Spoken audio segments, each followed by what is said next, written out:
Hello, I'm going to be speaking to you about Oaklands Manor, and my name is Michael Robishaw. I'm founder and lead investigator for Alexandria Paranormal Investigations. Oaklands Manor dates back to about 1732. It was originally owned by the Snowden family out of Laurel, Maryland.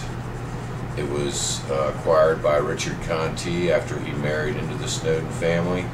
He lived there for many years. The house was built on the original property that the Snowdens owned, which was about 1,000 acres. We've been investigating there now for quite a few years, and we've got quite a bit of evidence to talk to you about.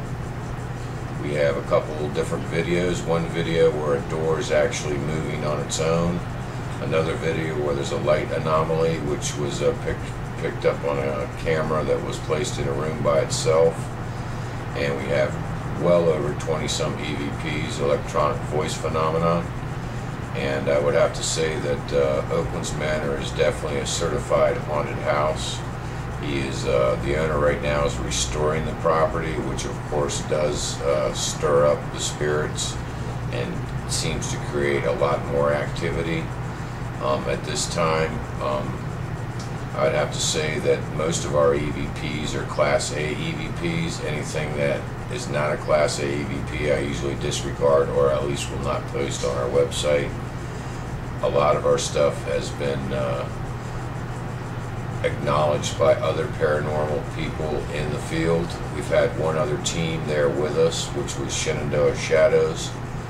They were there with us on an investigation, and they picked up quite a bit of evidence as well. One of the videos was captured actually on a camera that was owned by Joe Colette, which is one of the investigators for Shenandoah Shadows. One of my favorite EVPs is caught on the stairwell, and it was actually our first investigation there. It was a woman saying hurting, and there was no females on our first investigation. We did have females come in later on a couple of our other later investigations, but that particular EVP stood out to me quite a bit.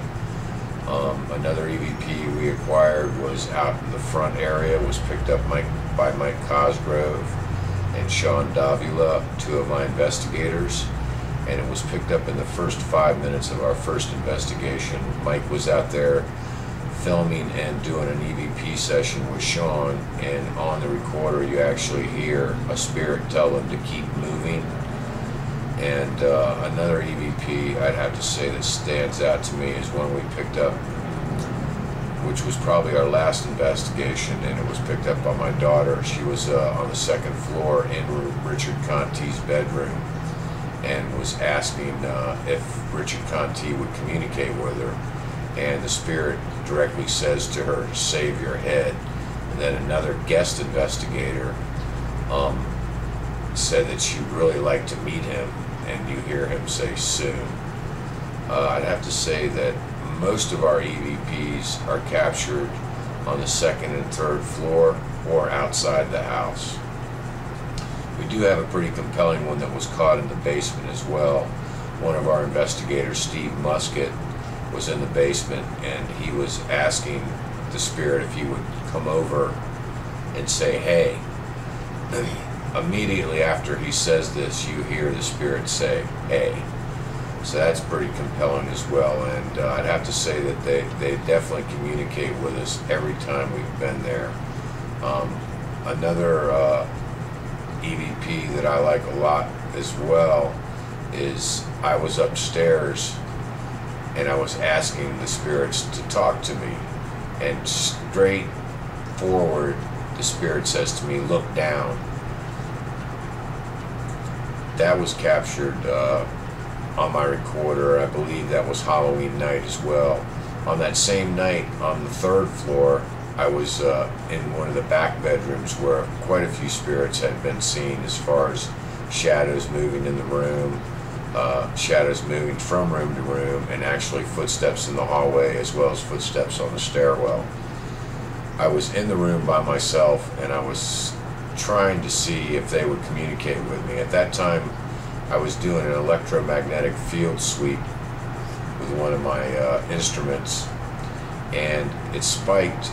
This the flat level meter was probably at around 0.2 or 0.3, and it spiked up to a 7.5. At that time, I asked the spirits if they could say something to me, and you'll hear one spirit that says, "Let's hurt him."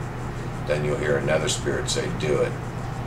So I'd have to say that those are pretty solid evidence that there is a lot of spirits, and definitely a lot of activity in that location.